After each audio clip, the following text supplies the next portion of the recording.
kontrol ne şekilde olacak? Bana göre bir çalışma yapalım.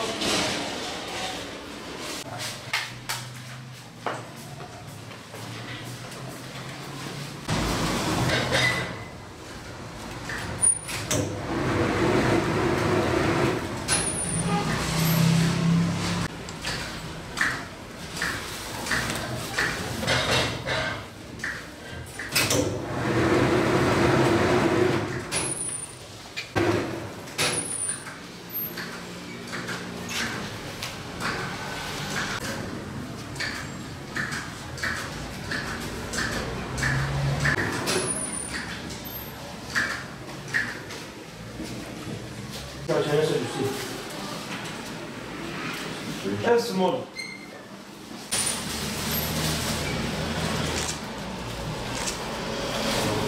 Biz Batman'da gıda sektörü üzerine uğraşıyoruz. Ana kalemimiz yumurtadır. Yumurta sektörü üzerinde il ve ilçelere toplama perakende olarak satış sunuyoruz. Yani şu an yumurta piyasası genel gıda sektörünün piyasasına göre biraz daha farklı bir piyasadır. Yani fiyat bir gün bakarsınız 5 lira aşağı inmiş, bir gün bakarsınız 5 lira yukarı çıkmış. Fiyat olarak çok tarsız. Aşırı derecede yumurtanın fiyat dengesizliği çoktur.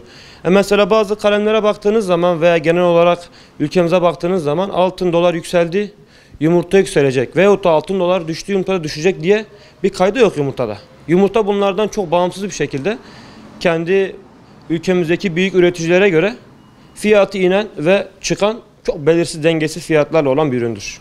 Evet, şu an ülkemizde belli kesim çok büyük şekilde üreticilerimiz var. Bu üreticilerin kendi alanında kurduğu birkaç farklı borsa var. Gerçi birkaç farklı borsanın ortalama fiyatları birbiriyle endeksi fiyatlardır.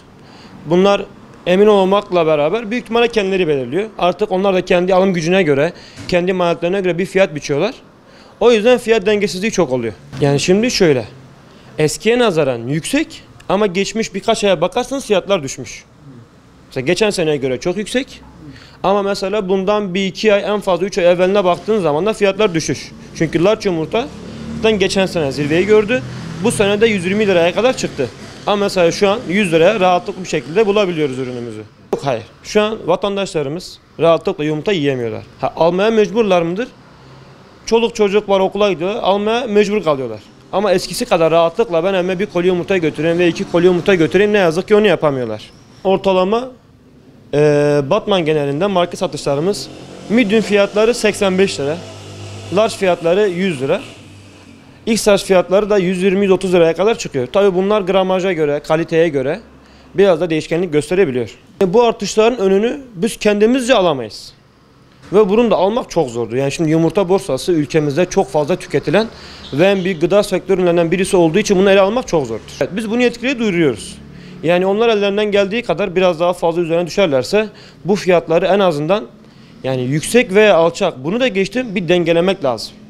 Belli fiyatlarla. Bugün müşteriye gidiyorsun, atıyorum dedin ki 80 lira.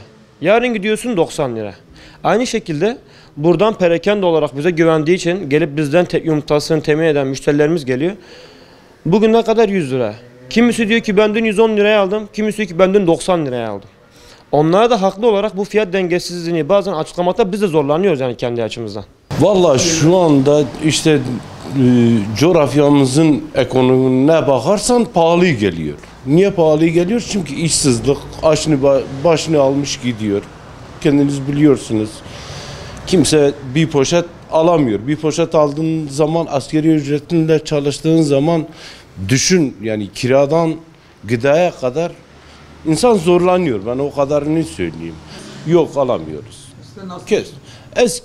Eskiden belki daha şeydi ama yine alabiliyordum. Mesela paranın değeri vardı. Şu anda paranın değeri düşmüş durumda. Mesela iki tane öğrencin oldu mu mecbursun. Yani istemeden de alabiliyorsun. Almak zorundasın.